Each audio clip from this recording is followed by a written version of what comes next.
Welcome back to the What You Want More podcast. I'm your host, Quentin Harris, and today I am joined with a guest, Eric Ross, goes by the Sauce Ross. Glad to have him on the show today. Eric, thanks for joining us, man. I appreciate you having me on. It's Hot Sauce Ross. I hate to correct you. Thank you. Eric thank you. Hot Sauce Ross. Hot Sauce Ross. I'm kidding. And you know, he had to correct me on that because he told me he was going to really try to mess me up for the show. I'm going to try to mess you up all So episode. this is great. As we get started here today, just a quick thing on Eric, quick background. He is currently a radio host and a podcast host. He is also a former firefighter, registered nurse, and is in the healthcare business. So that brings us to our segment we're going to do today, Healthy, Not Healthy. But before we get into that, again, thanks for being on the show. It's great to have you on here. It's my pleasure, man. Yeah, it's absolutely. my pleasure. So, you know, it's interesting. We met, I want to say we met a little over a year ago. We were talking podcasting as we were kind of starting this. And he was like, hey, man, I've got a podcast too. You know, we should start sharing some guests. We should definitely hook some things up. And then here we are. It took a year for this to happen. So I'm glad that you're finally on the show. We get a chance to kind of go through things. We have a lot of mutual friends. Yep. And I will tell you this, you're in for a treat today because this is one of the funnier dudes I got sitting in front of me today. So his challenge is to kind of bring some levity to the podcast today. No. You know, and if he seems a little nervous, he's not used to being around all these cameras in the podcast. I know. I have a radio face. I get told every single week to come on. We do. So it's funny. What we do is it's a radio show. We repurpose as a podcast. So these cameras are throwing me off. Yeah. I'm like a radio face guy, but I'm excited to be here, man. Now we're glad to have you. And you keep looking at the light, and I feel so sorry for you. Now I'm looking right here at the camera, right? Is that what I look at? I don't know. You're going to start seeing lights here in a minute here. So, name of your podcast. You want to tell our group a little bit about that? So, I got to plug the business first. We have a company called 212 Benefits, primary business stream of income. What we do, it's 212 Benefits. We do employee benefits for small to medium-sized companies. Nice. January of this year, it's 2023, right? Right. Which is crazy to say. We started a radio show by 104.5 WOKV, local radio station here in Jacksonville, titled "What the Health Just Happened." We repurpose it on a podcast. So when everyone says you do a podcast, I say no, we do a radio show and that we repurpose as a podcast that has way more listeners than the radio show. And the radio show's not live. Well, hold on, it is live. Just kidding. No, I'm kidding. I thought that said live. Live. It is. It's live. It's not live. It's live. The funniest part too. Everyone. I'm very self-deprecating. You'll learn that quickly. We pay for the show. Our business does. It's basically like it's a commercial. We put time and effort into it. We love it. We have great guests. You're coming on, right? I would love to be on 100%. You'll have a blast. And my phone will be on silent. No, so we also have a rule, right? If your phone rings on air, you have to answer the phone call and put it on air. I do love that rule. We film on Wednesdays, and then it airs Saturday nights, and then we repurpose it the following week for podcasts, social media. It's very similar to this, but it's a radio show. Yeah. What the health just happened? Yes, sir. Yeah, well, I tell you what, that's great. And, you know, a little bit about the healthcare industry right now. I mean, I think my world's in turmoil. And when I say that, I think like mortgage lending, finances. But, man, the stuff that you guys deal with right now, I mean, I can't imagine compared to what I'm dealing with right now. So when you say in turmoil, right, is your world broken, falling apart? Like, what is your world right now? Well, our world right now is that we have a lot of moving parts that traditionally, you know, if you have one goes up, the other goes down, right? And it's always been that type of prediction model, and it's always been able to make sense. Right now, we have things going up and things going up, and then nothing kind of correlating with what it should be. We have metrics that we've depended on for years to kind of forecast and tell us how things are going to look. And the goalpost has been moved. The metrics have been moved. Okay. The government has moved a lot of these metrics to benefit the current administrations. Let's call it what it is, right? And I don't care that Biden's in office, Trump's in office, Obama's in office. I could care less. Red or blue, it doesn't matter. The administration has moved the goalpost, therefore throwing off our metrics. And when you're forecasting and when you depend on predictability for your business, it's a little bit in turmoil, right? So that's our turmoil that we're dealing with right now. So you talk about turmoil, your space, right? Mm-hmm. Typically, I love that. One thing goes up, the other goes down, right? Correct. Usually. So in healthcare, for the last, 20, 30 years, everything goes up and everything goes up. Okay. And after that, everything goes up and everything goes up. Do you have healthcare? Like, do you have health insurance? Oh, yeah, absolutely. Has the cost ever gone down in your entire life? Not one time. I've never been a beneficiary of that. Nobody has. It doesn't exist. It's not real. It's a pipe dream that hopefully one day is possible. At least stay flat and not go up. But every single year it goes up. Besides just health insurance costs, right? Were we going to talk about the radio show or healthcare? Because I'll talk about all day. We'll get into all this. So again, first job as an adult, my first adult job was as a firefighter. Okay. Loved it. Great experience. Couldn't agree more. I have a whole family linear of firefighters. I actually, there's people ask me, do you regret leaving? Yes, often, but I was making 12, 15 hour, got married, had kids. I made more money bartending than I did as a firefighter, right? And that's a shame, by the way. It's scary. It is. Police, teachers, firefighters, underpaid, my opinion. Couldn't agree more. Whole different conversation. Yep. So we'd pick people up on the side of the streets that needed to get care immediately. But they'd say, nope, don't put me in the back of your ambulance because they don't have health insurance. That's not good. This is 12 years ago. It's only gotten worse, right? Aside from health insurance, which is, again, we do employee benefits, health insurance, 212 benefits, a lot of free plugs for us, by the way. You can share this on the way. I got my business partner over there, Joey Jansen. Yeah. Aside from insurance going up, so has the cost of healthcare, right? So a bag, if you go get an IV with normal saline put in, 15 years ago, the cost of that should have been somewhere between $50 and $120. Okay. Now, you walk into an emergency room just for getting an IV, that's a $500 cost. So we're talking a 1,000% increase in that. If you look at the cost of healthcare, again, not just health insurance, but I don't know if you take medications, you don't have to share that. Some people don't want to talk about it.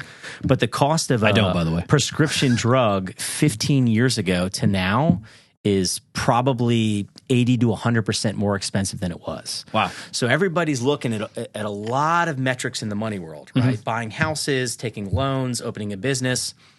If we peel back that onion, we'll show you stats if you want to see them. The cost of healthcare is light years above everything else. I believe that. So that's our world. You said typically one thing goes up, one thing goes down. The world we work in, it just goes up and up and up and up. So I guess the elevator for you is it going up on an escalator or is it going up on an elevator that keeps shooting up? And it sounds like it's more of an elevator just straight to the top. Well, I'm a stairs guy, right? I like to be healthy. Okay. Healthy or not healthy. I like to take the stairs so you can slowly walk up. You go to the second floor, catch your breath. Let's get off here. Normalize things, right? Let's go to the third floor. Walk up to no. It is like a movie scene elevator. Yeah. I don't think anything's gone up in cost as much as healthcare in the last 15 years. Yeah, and I mean, do you just attribute that to people big companies lobbying to lobbyists for this, or is this a thing where it's like we really have a shortage of some type, or is this more of a impact of the rich get richer, or is this because I mean, you think about this, we live in the greatest country in the world. There's no reason you should be picking someone up and them talking about, I don't want to go to the hospital because I can't afford or I don't have health care, right? And so the reality is, is this a situation where these companies, and let's get it, they're not the Red Cross. They got to make a profit, but they don't have to make this kind of profit, right? I don't know if you got the right guess for this. I thought we were going to goof off. I'm kidding. Are you kidding me? I'll dive into this joke. My business partner's over here laughing because I want to I will talk a lot of trash about large insurance companies. Sure. Large hospital systems and big pharmaceutical companies. Because to me, it's just wrong. So the immediate answer to your question is, I think the root cause of all the issues is greed. Okay, perfect. Period. Understood. Period. I agree. Who's the most greedy? I don't know. Let's debate about that. Is it a large insurance carrier? Is it local hospital systems who, again, we work with them, we love them, or is it large pharmaceutical companies? Mm-hmm. It's greed. That's it. I look at it this way. When I first started working right out of college, right? So let's go back. Where'd you go to college? University of Tennessee, Knoxville. Okay. Go Vols. You told me that. What year did you graduate? 2002. 2002. Yep. And then you moved to Jacksonville what year? 2004. And you started with Bank of England's... Oh, no. So right out of college, I started with Wells Fargo Financial. Okay. So they weren't Wells Fargo Bank in Tennessee. They were financial because they didn't have banks there yet. So they had just acquired Norwest Financial. Same space, though? Or Same space. Okay. Same space. But when I started working with them, my insurance premium for a single dude was $80 all in full coverage, right? 2002. I look at I remember family packages were like $300. You had benefits galore, right? You didn't need an HSA because you had a great coverage program, right? Move forward, 2004, it got a little weird real quick, and it was not. Granted, I wasn't as large a company as Wells, but still the premium went up astronomical. And so now the premium that we have right now is like way out of the ballpark. Do you have kids? I do. I have 2 kids. Okay, so 3 kids. Joey, when was the ACA? 2010. Do you think that's when it started? I keep mentioning too. He's over there. I told him I'd call him out. You did. multiple times. Multiple times. So we're going to call them out more times. And we're going to have to pivot topics because I didn't want to come out here and just bash insurance and healthcare. No. But I think this is great for our audience because, I mean, look, I've got a lot of real estate agents that listen to this. We know that they're 1099 contractors. We know that one of the largest costs they absorb is healthcare. And then, quite frankly, it doesn't matter if you're an independent contractor or not. The largest cost I absorb is healthcare. There is. Oh, here we go. You're opening a can here that I didn't want to talk about. We're going down that path. So if you own a business, right? We're in Keller Williams' business, right? We're in their office right now. You're Bank of England. So correct. So Keller Williams is how many employees reside in this building? So Keller Williams, I think this particular location houses probably 225. Okay, so independent contractor. Correct. So 225 people just in this building. They don't offer benefits because they're 1099 contract employees. That's right? correct. Which, by the way, there's a big difference between W-2 and 1099. Correct. Huge Bank difference. of England's W-2. So for 250 employees, when they have healthcare questions, where's the best place to select health insurance? Mm-hmm. Where's the best doctor to see? Where's the best place to save money on? Again, the medications that my family takes. Like who's helping guide them through those conversations? 1099 employees, it's tough. 250 people, just this building are, as far as I'm concerned, it's a free-for-all. Yeah, and they're all going different right? directions. So your company, Bank of England, right? In Jacksonville, how many employees do you have? In Jacksonville, we have 51. 51. Are they W-2 or 1099? All W-2 required. Okay, so their insurance is likely going through Bank of England, Yeah, right? they have a choice, obviously, right? They can turn down the benefits or they can accept the benefits. So when they accept the benefits, who do they go to ask questions, right? Not you. No, they're not you. me. I send them to the HR department. We have a benefit coordinator or a benefit You supervisor. have a person who does We have that. a dedicated person that handles that entire department. And then if there's questions that supersedes their knowledge base, they send them on to another department. Which is still great that you have that. We have a centralized one, But yes. that end consumer, how I look at it, right? That's what our business does. We try to educate, answer all those questions. I always think about when I was at the fire department, we picked up that dude on the side of the road who's lost, right? Like, dude's bleeding out. I need to go to the emergency room. I need help right now. Correct. And he's scared to do it. Yeah, Walgreens ain't gonna fix that. Like, yeah. So again, So rein it in because I didn't want to go down this rabbit hole, but we're going down. Let's party, man. Yeah, man. So, I mean, the reason I ask all that is because, as we kind of look at a couple things in my business, one of the biggest things that we will see, and this is annoying me, is we're working with people in loans. So you have to pull their credit, right? You see these collections pop up out of the blue, these medical collections, right? And so I oftentimes talk to people and I'm like, hey, back when I originated years ago, but I still see it with current originators. They're like, hey, man, you got this collection for this. They're like, what? I didn't know about that. And you often wonder, like, did they really know about it? Like, did the mail not come? Did the mail come? Were they contacted? Were they not contacted? I thought that for me, that's one of the biggest things we've seen on credit report for the longest time is these medical bill collections that just pop up. And so what I look at is this. Joey, get over. What I and get look on at is camera, this. dude. I'll use a recent example. So my son had to go to an orthopedic surgeon, whatever he may be. And so we go in and they say, hey, there's no payment for today. We've checked your credit card. Excuse me. We've checked your insurance card. Yep. No payment for today. And so I look at them and I'm like, well, is there a payment period? Can we go ahead and just get this out of the way? And they go, well, not right now. And I'm like, so that means there's going to be one. But if you just go ahead and give me the total, I can settle up with you now, so that I don't have to trail all these mail pieces that are going to come. So here we are. And thank goodness this company actually had it together. They actually text you. Orthopedics? Orthopedics. Okay. Yeah. They actually text you the bill with a link so you can pay right from your iPhone. Most people just send it in the mail and it may or may not come. How do you know if that bill's accurate? Did you check that? Dude, I have no idea how. And here's the thing. So I don't know how they coded it, right? I don't know. They could put a code C1 that pays them 3 times more than what we really did, and I have no way to validate or check that. Or they could mismark it and give me a discount, which I doubt happens, but they could. Look, I keep laughing. I thought we were going to talk about the radio show, goof off, the trailing golf. bills fine. keep coming. This is what we do. So, what industry? Like, name any industry in the United States that year after year after year where they can show up and say, we're going to raise your price by 10%. We're going to raise your price by 10%. We're going to raise your price by 10%. I couldn't agree more, because there's not a damn industry in the world that I have an appointment at 9 o'clock and I have to sit in that lobby till 9:45. Okay. You can't get away with that anywhere else. Other example, if you go buy a car, right? So let's use your son's example that's going to the orthopedist. You knew the procedure, right? Correct. You knew what was coming. Right. So if you go to a car lot and say, I'm going to buy a Ford Explorer. Actually, no, we're going to give a shout out to Conrad, by the way. If you go, what kind of truck does he sell? GMC, right? So you go to Key Auto Group. By the way, I love free plugs for my friends. There you go. He owns a car lot. You better get that video. If you go to his car lot and you buy a truck or a car, whatever it is, make and model, this is the price tag. Period. Okay. You will not pay a dime over that. Maybe you can negotiate. Now they're getting rid of that. There's no car lot salesman. This is the price. Right. The only industry in the United States where you can go somewhere, your orthopedist, and saying, how much do I owe for this? Well, you owe nothing today. Okay, well, how much do I owe 6 months from now after my son or daughter, son has this procedure? And they say, we don't know yet. They don't. That's the craziest thing. That is broken. That's a problem. I literally, I thought the guy, when I asked him over and over again, he was looking around like he must have thought he was going to get punked and cameras were going to come out. I wore this dude out. And what I quickly realized is, it's not him. It's not him. His fault. It's not him. He's like, sir, if I could hit the enter button right now and give you the total, I'd do it. I don't have access to that. They don't tell me that. That is where I believe the American healthcare system, and again, some people want healthcare for free healthcare for all. Canada has a healthcare system. Wherever you go, it's broken according to them. Right. To me, which I think it's happening, it's going to take a long time. People like yourself, other people like end users, consumers, they have to speak up. It's transparency, right? What is my interest rate? What is the cost of this house, right? If I'm going to buy this house and take a loan out, how much am I going to pay over the next 15 years? You could say, here's my math equation, use your computer system, clear as day.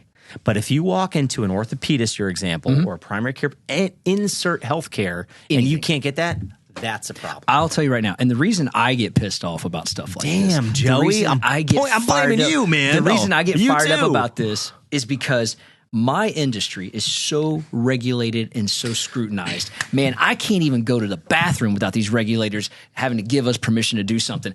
Heaven forbid, your loan amount goes up. I don't know, because you can't bring the down payment more, or you spent the money, or something changed that was the borrower's fault, and I have to disclose it 19 times over. It is the most overkill thing I've ever seen in my life. But then you go into this industry, man, they get away with bloody murder. Healthcare, by the way, I love. I'm dying, dude. You're coming on our radio show, by the way, and I'm gonna pelt you with questions. I thought we're goofing off the whole time.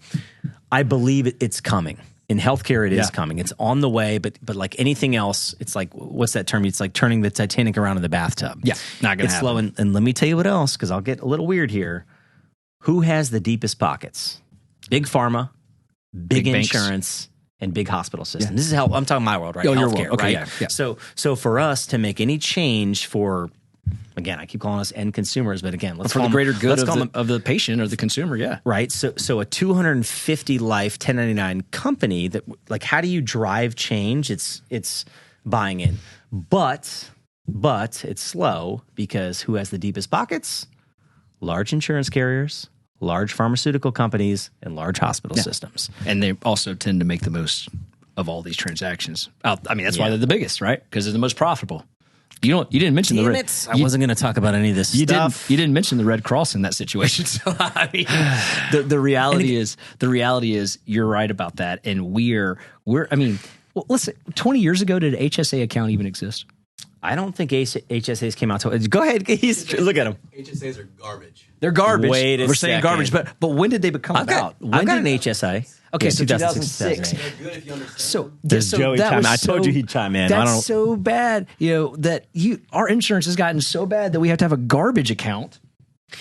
Set up. I'll debate Joey on that too, because it can make sense for the right people in HSA, but it's like, for me it makes sense. But for 75% of the population, 5%.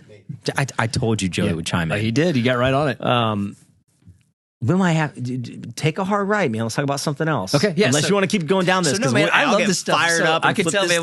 We got it ready. We ready. Flip this table. So no, this is great. I mean, for our audience, the things that I just like to bring to levity, if you may, is that there are real things going on, and there are people that understand it better than me, and that's why I like having them on the show. That's why I was hoping to bring you on here and talk about this today, and I'm glad we're getting into it. I'm glad we're chopping it up, because this is real life stuff, and our audience are real life people, and they battle these real life battles every single day. I love that. So it's funny because, again, I like to goof off and have fun, but I look at the average American, right? That's how I look at it. Because if you make, what's the average income for an American right now? Household income. Specifically in Jacksonville, Florida, is $131,000 For a combined household income? for a combined household income. Is what? That's the AMI. The No, AMI it's is the not. average median income. Is how much? 131. I thought it was 71. No, it's 131. Just That's got a raised. huge difference. Huge jump. See, I Yeah, thought I huge read jump. something the other day that was it's saying Now, nationwide. It's using 71. well, okay, nationwide is different Which than is Jacksonville. scary. I'm giving you Jacksonville's AMI. Okay. And the reason I'm saying that is because obviously in the lending world, we focus on those trends. We look up income data. No, that's so good. Fannie Mae and I like Freddie this. Mac, they call it the AMI. The average median income is 131. Which, by the way, 10, 15, 20 years ago, you tell me I'm making $130,000 a year. I'm pretty excited, right? Perspective, 30 years ago, that was $33,000 in Jacksonville. Now, again, what's the biggest cost you say to yourself? So when you go to find loans, they have. Well, I mean, you look at their house, they got a car note, but insurance, we don't count for that in the lending world. We don't even look it up.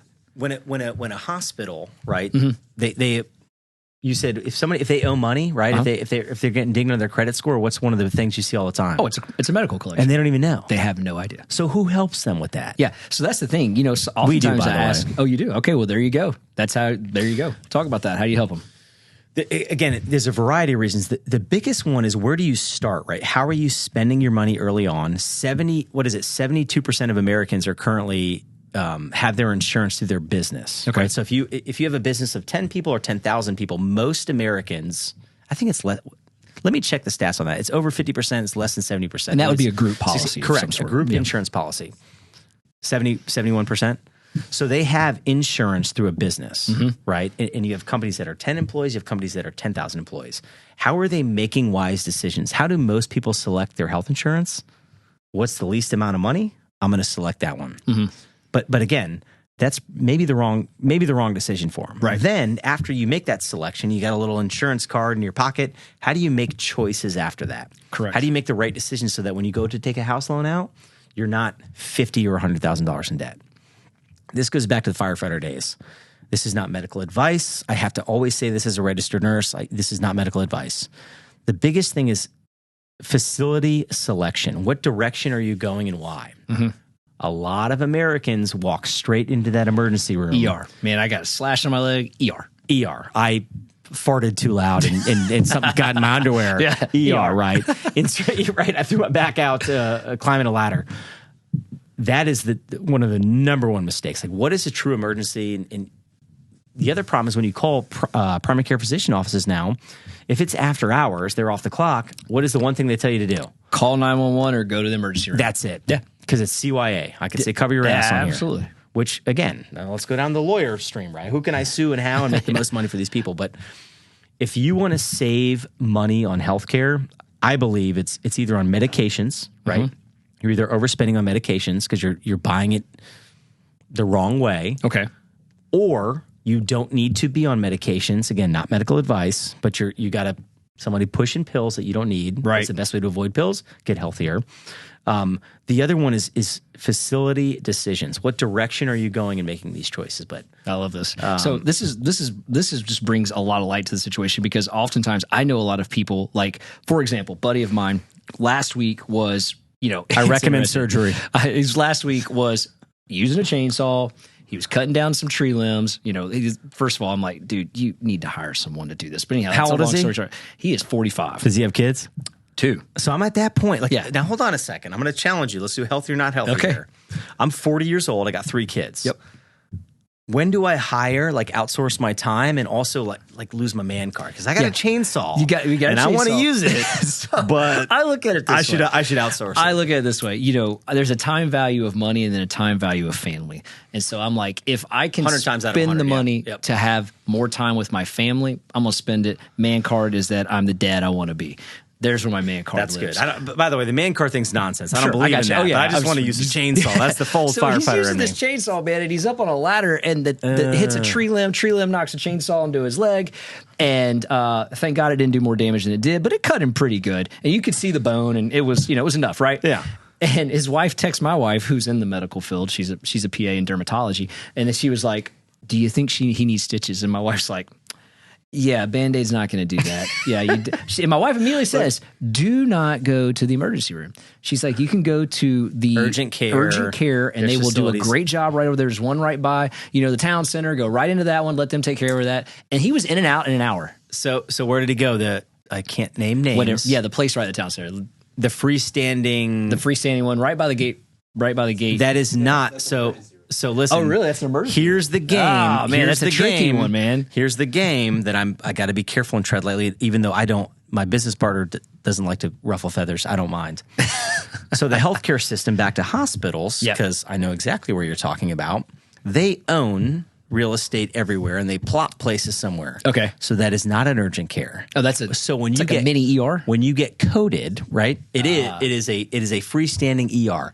How does it function predominantly as an urgent care? But when it's called upcoding. Yeah, they put a code in as an emergency room. Talking about earlier, yeah. So that cost again, your friend probably got charged the same. But if his insurance is through a business, they're going to catch that on the back end. So next year, it's like, you had four ER visits. Yeah, I thought I was going to an urgent care. Yeah, he's under the group policy. He works at the bank, so he's under that. But it's interesting because we talk about the other thing before we move into this segment here is that the one benefit I see of group policies maybe are people that have pre-existing conditions that can get under those policies that may have a little tougher time outside on the independent world. Is that true or not true? He wants to chime in so bad. You got to look over here and look at this guy. This is my healthy or not healthy. So if someone's got let's use cancer, right? And they can get under a group policy. They're battling cancer. They get under a group policy. But if they went out in the independent space, there's policies for them. That's what ACA is all about. Okay. So ACA was created primarily for instances like that. Okay. Right. And so let's use a similar example. If Bob or Eric Ross, I'm going to call myself Hot Sauce, has cancer and I'm unemployed, and I get cancer and I'm fighting it, and then I go get a job just for insurance, that's where a lot of, I guess, issues and concerns could be. Yes. The job. I'm not hiring you because you have cancer. Correct. Or you're getting, you're joining the company just to get insurance. So that takes a really bold manager to think like that, because most managers don't care. They're like, hey, if you can do the job, do it. I don't care about company benefits. Thank you. If you do a good job, I don't care what it is. Yeah. If you can do the job, you get on the team. I've never seen a manager in my life that's like, oh, that's going to mess up the company benefits. I don't know if you can do this job. We see it. That's what we do. That's the most nonsense thing I've ever heard. I'll tell you a crazy story. We do employee benefits that's our bread and butter is employee benefits for companies smaller than 250. Okay. We've got some larger than 250, but 250 employees or less. Group insurance, that's our bread and butter. We do independence. Individual stuff. We do Medicare as well, but it's predominantly group benefits. Not every company, not every boss is great. We deal with CEOs that look at their costs. This is the real world, man. This is one of the bigger costs. Company owners, right? Yep. They're like, listen, I could make $500K a year in my pocket, or I could make $300K a year in my pocket and cover 100% of insurance for my employees.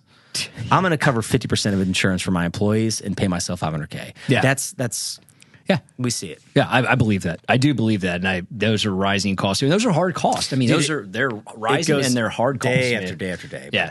So it's just one of those things. So we'll kind of hop into it here and hop off of the. I got you wrapped up here. Dude, You're ready to go, man. We'd go down this. So hey, let's jump into this. I didn't even say anything mean about large insurance companies, man, you didn't. You towed or the line. Specific hospitals, because I will you towed the line. Bash them.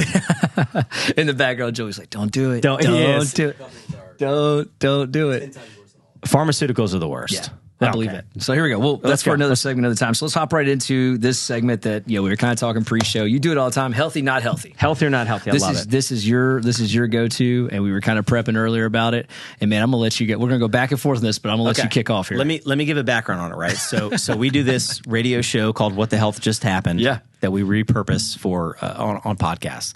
Love it. Primarily local Jacksonville businesses, Northeast Florida. We've got some other healthcare companies coming in from outside of the Jacksonville specifically. It's mostly healthcare related, right? Mm-hmm. Making wise healthcare decisions. We have, by the way, you said your wife's a PA. She is, yes. A dermatology place. Mm-hmm. Love to have her on talking about anything in healthcare related. I can't volunteer for her. She won't even come on my podcast. I was going to say, same. By the way, I always laugh. My wife will never listen to any of these. My wife has not heard a single one of these. By the way, I love you, Mom. Every single time I'm on there this. You go. That's awesome. So What the Health Just Happened. Loved it. or love it. We have a blast.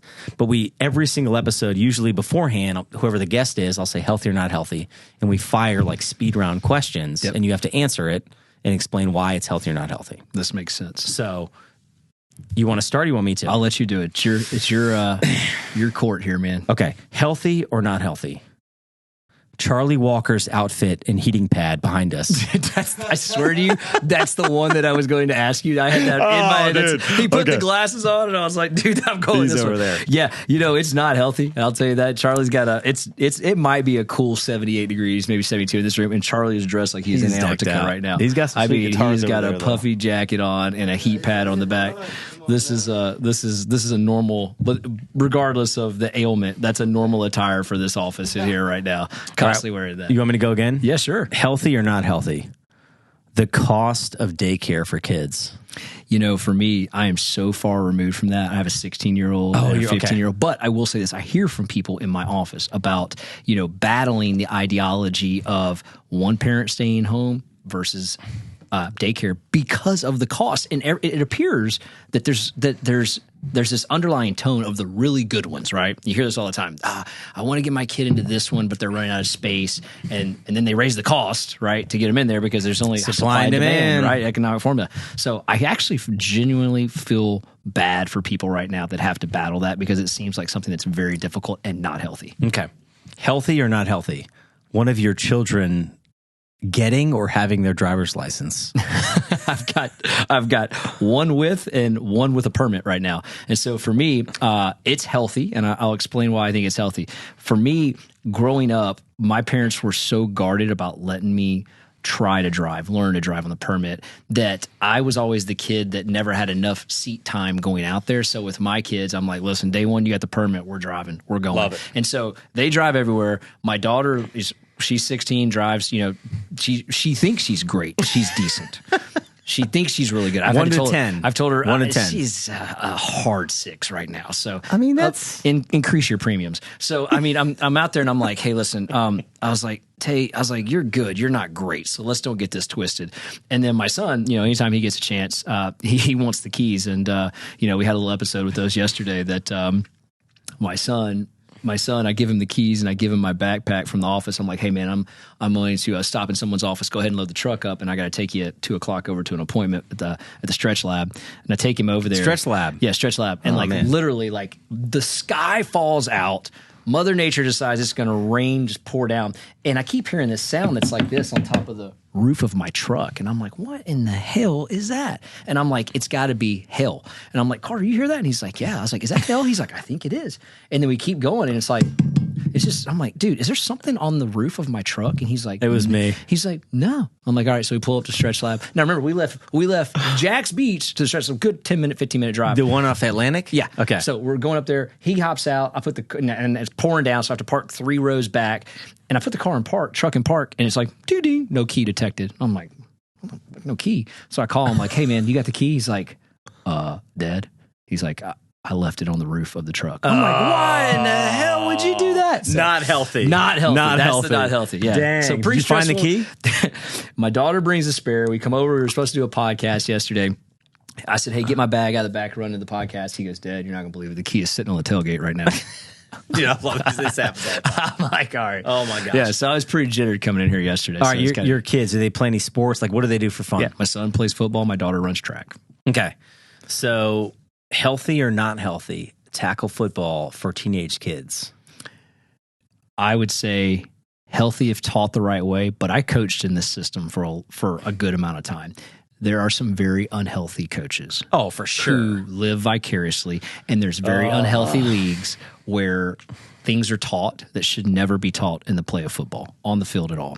And so I will say once they get into more high school regimented areas, you start to see the healthy aspect of how the game should be played. But at a younger age, heads up tackling football, if you can find an organization that practices and teaches heads up, JDL is a phenomenal one. JDL. Yep, my son I love free plugs there. That's our kids go to Providence. Love it. It's a great program, and they truly teach heads up football. And if your kid can learn that, your child can learn that they can protect themselves on the field, and they can play a game for a long time. Okay, so your daughter, track and field, is she running sprints or distance? She's a long distance. Long distance. Okay, like how long? Like 3 miles, 10 miles? Well, on track, I think the longest they do is a 2 mile. So she doesn't participate in that. She's in the 16. Excuse me, that's a 1600. She'll do the 800. That's her go-to. 800 meters. Okay, if you and your daughter raced, kill me, smoke you. She'd kill me, no doubt about it. Okay, what about a 40-yard dash? It'd be still close. got you, man. I'm gonna tip my hat to her. She's still got me. Oh man, what about your son? Who wins in a? No doubt. He wins. Yeah, no doubt. I don't want that. See, so I got an 8-year-old, a 7-year-old, and a almost 5-year-old daughter. Okay. I can still school them. Yeah. Oh, yeah. You got them till they're at least maybe 14. I don't know, man. Already my 8-year-olds. I'm scared. Not healthy. Yeah, not healthy. Yeah. So here we go. Healthy, not healthy. Yeti. Yeti, like the cooler, the brand? The brand. I might get shot for this. How about overrated, underrated? That's kind of what I meant. Okay. But yes, you read between the lines. I'm going to say healthy. This is a tough question, right? But for me, you can buy the same cooler, like an Arctic, is made in the same exact plant. Correct. Period, right? I think actually the Arctic founders are people that used to work for Yeti. That happens all the time. All the time, right? So again, I'm not like diehard Yeti. If you give me, this is a Sit cup, by the way, which is a local company. Right here. Very similar cup. But look what the top says. Yeti. Like, that's just, right? Brands can exist, right? Coexist. So overrated, underrated. I'll say Yeti's a little overrated. Okay. I wouldn't put them as underrated. Yeah. Got a good product. That's a good game too. Overrated, underrated. So how about this? Healthy, not healthy. Men over the age of 40 wearing Dunks, Nike Dunks. Okay, so I'm gonna call myself out right now. I don't know what Dunks are. You talking about Air Force Ones? Because I got Nikes on. No. I'm asking. I mean, listen, that's not a dunk. That's a pair of Nikes. Those aren't. Dunks are essentially they're low cut, right? They're originally made like an original basketball shoe that's just become that Nike created with multiple colors, multiple lines, and now over the course of the last few years has taken off in this like whole nother genre of. People are buying them, and here's the crazy thing: like they're selling for thousands of dollars. Okay, like this is a big fad right now, but people wearing them. I am immediately going unhealthy. Okay.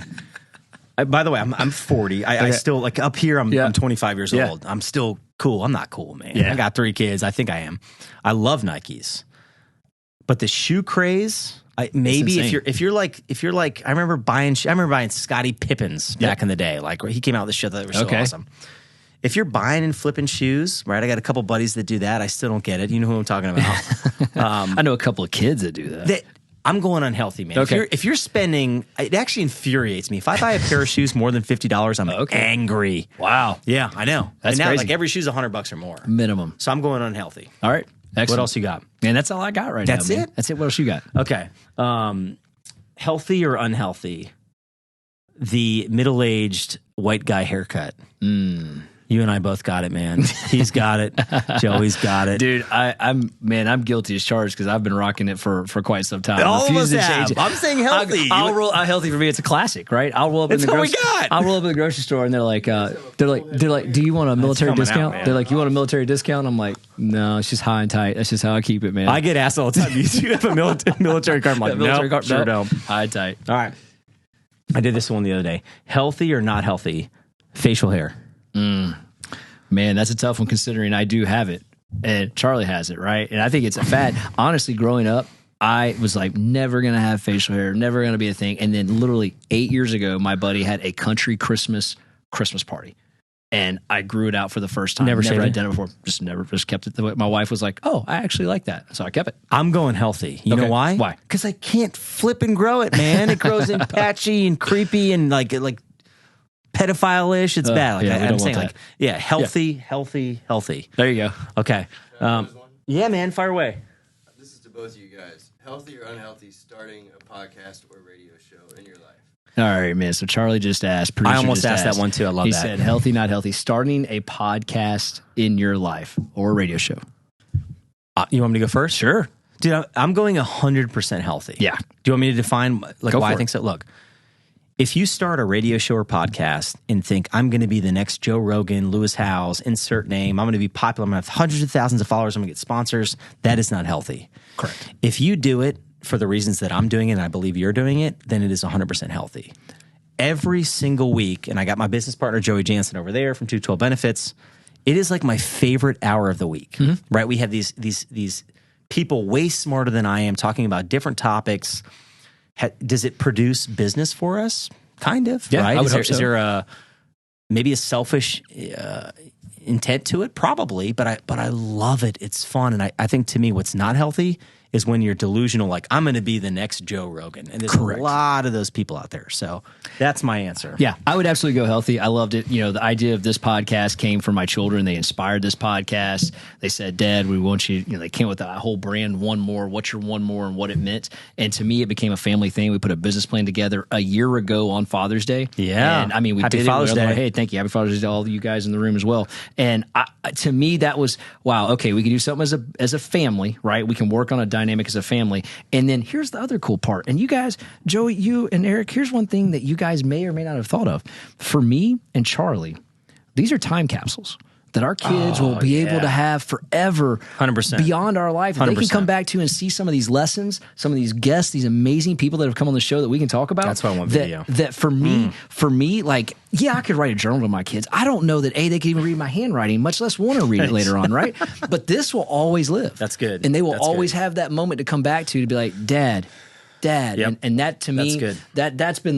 that's been one of the driving forces of this. I love that. Anything else that comes from it, it is what it is, right? But this has been a great outlet for us. Look, I always go back to this. When people ask me, like, who's your target audience? What are you trying to accomplish? For now, like we're 6 months into it. Right.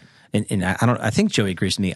I don't care. I love it. It's fun. I get to have conversations like this. And every single episode, I give a shout out to my mom. I stop giving a shout out to my wife because, like, she's never going to listen.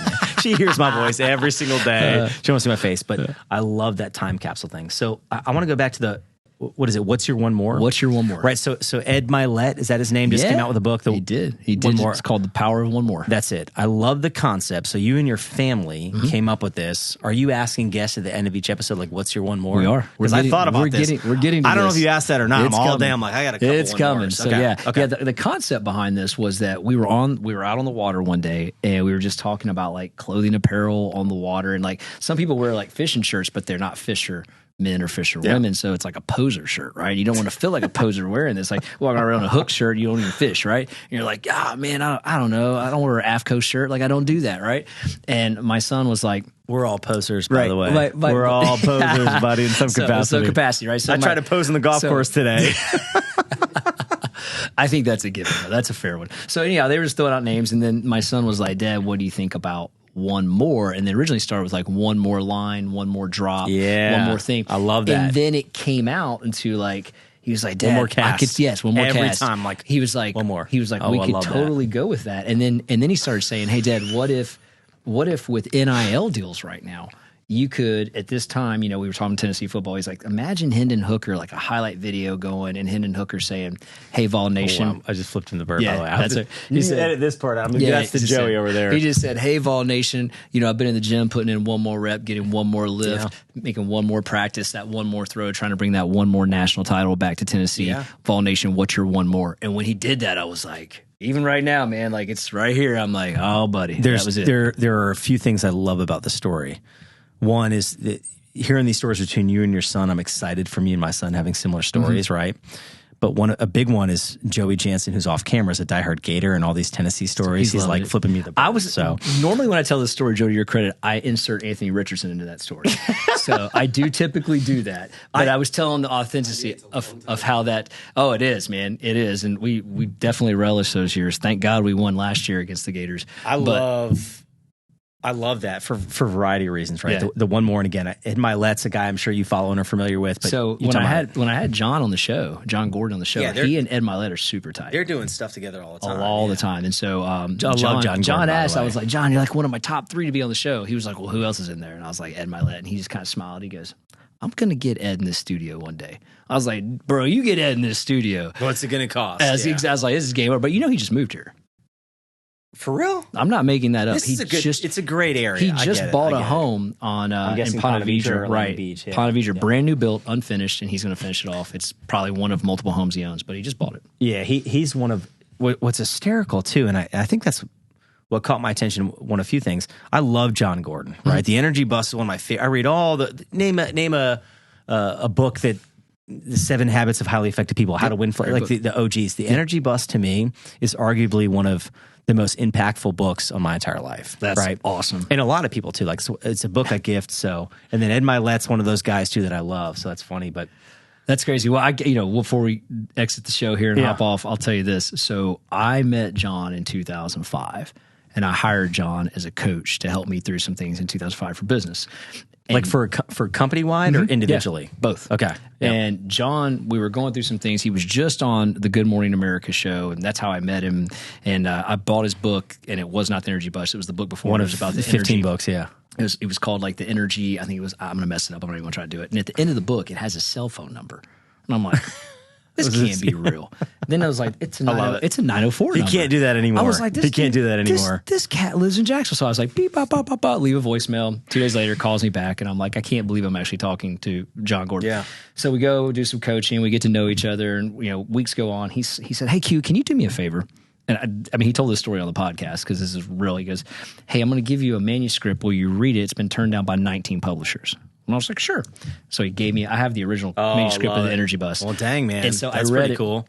And I read it like an hour and a half, called him. I was like, dude, this thing's fire. Like, how is this not going anywhere? And he picked up a 20th publisher who ended up publishing it. And the reason it became an international bestseller is because it got picked up big time overseas. Yeah. And the concept of the yellow bus was a real thing over there overseas for one of the countries. And it just exploded. And then it made its way over to the U.S. And John has not looked back ever since. I'm kind of torn with that story. You know who he only gave he gave that manuscript to 2 people. The other person was Jack Del Rio.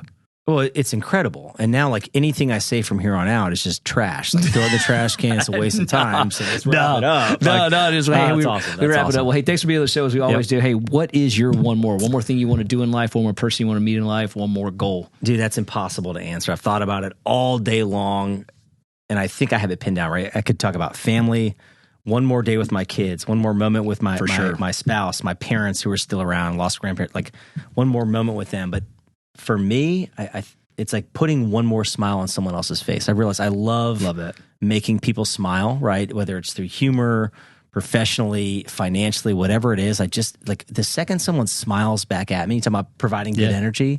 So to me, it's like, how do I put one more smile on someone else's face? We need more people like that in this world, man. And I will tell you, your authenticity of being genuine does come out in your conversations. And I appreciate you being here today and sharing that authenticity and putting smiles on the faces in this room. Thanks for being on the show today, Eric. Good times. The hot sauce Ross. Thanks for being on here. Right. Thanks for listening. If you guys like this podcast, please 5-star review it. If you would, share it with your friends, family. We're on Amazon. We're on Spotify, Google, and Amazon, Spotify, Google, and Apple Podcasts. If you will, check out the YouTube. Subscribe to our channel. Keep leaving those comments. We love them. It helps us with the next episodes. And then check us out on our socials at What's Your One More. At What's Your One More with the number 1. Thanks again, Eric, for being on the show. Good times. I got one more shot, I'm gonna make it. One more chance, I'm gonna take it. I meant it when I said it, now it's time for me to do it. I got one life to live, so I put my all into it, yeah.